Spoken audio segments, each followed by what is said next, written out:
દુઃખ ત્યારે લાગે જ્યારે આપણે સારું કાર્ય કરતા હોય ને કોઈ આપણી યારે અહીંયા એક પથ્થરો ઉપાડવાનો આવે. ક્યારે ફરિયાદ જીવનમાં કરી નથી, પણ જ્યારે આવી ઐતિહાસિક નગરીમાં જ્યારે આવીએ ત્યારે અંદરથી દુઃખ લાગે કે આવું કેમ થાય છે. પણ કાંઈ વાંધો નહીં. નમસ્કાર મિત્રો, વિડીયોમાં સ્વાગત છે તમારું. મિત્રો, ખજૂરભાઈએ જૂનાગઢમાં જે ઘર બનાવ્યું છે હાલમાં જ મિત્રો 3 બાળકો અને આ માજીનું, જેમાં મિત્રો ખજૂરભાઈએ એક વિડીયોમાં કહ્યું છે કે ખૂબ જ દુઃખ લાગે જ્યારે આપણે કોઈ સેવાનું કાર્ય કરતા હોઈએ ને કોઈ આપણા મદદ માટે ના આવે. પણ મિત્રો ખજૂરભાઈનો એવું ઈરાદો નથી.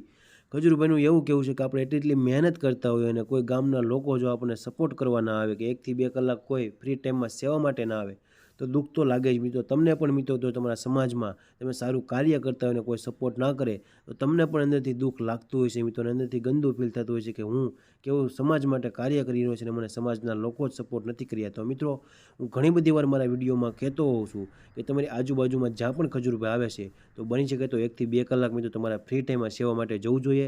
અને તમે દૂર રહેતા હો તો તમારા આજુબાજુના જે ફેમિલી મેમ્બર હોય કે તમારા કોઈ જો રિલેટિવ રહેતા હોય તો એને કહો કે તમારી આજુબાજુમાં ખજૂરભાઈ આવે તો તમે જજો મિત્રો સેવા માટે. તો મિત્રો આ તમે કરશો તમારે પણ મિત્રો તમારે પણ ક્યારેક મદદની જરૂર પડશે મિત્રો. બધા દિવસ સરખા નથી હોતા, ક્યારે આપણી ઉપર આફત આવી પડે તેનું કોઈ નક્કી નથી. તો મિત્રો આપણે પણ જો સમાજ સાથે ચાલીશું, ખજૂરભાઈ સાથે જોડાઈને ચાલશું તો મિત્રો આપણે પણ એક મદદરૂપ બનીએ મિત્રો. કોઈના એક ઘરમાં જો એક દીવો જગશે તો મિત્રો આપણા માટે એક બહુ મહત્ત્વની વાત કહેવાય. તો મિત્રો તમારી આજુબાજુમાં જ્યાં પણ ખજૂરભાઈ આવે છે મિત્રો તો તમે અવશ્ય મિત્રો ત્યાં સેવા માટે જજો મિત્રો. અને મહત્ત્વની વાત તો એ છે, લોકો કહે છે અમે ફ્રી નથી હોતા, પણ મિત્રો જ્યારે પૂંજાનો દિવસ હોય છે તો સેલ્ફી લેવા ખજૂરભાઈ સાથે બધા જ આખું ગામ ઉપસ્થિત રહે છે. તો એવું કેમ નથી કરતા કે 1 કલાકનો મિત્રો સમય ગાળીને તમે ખજૂરભાઈ સુધી પહોંચો મિત્રો.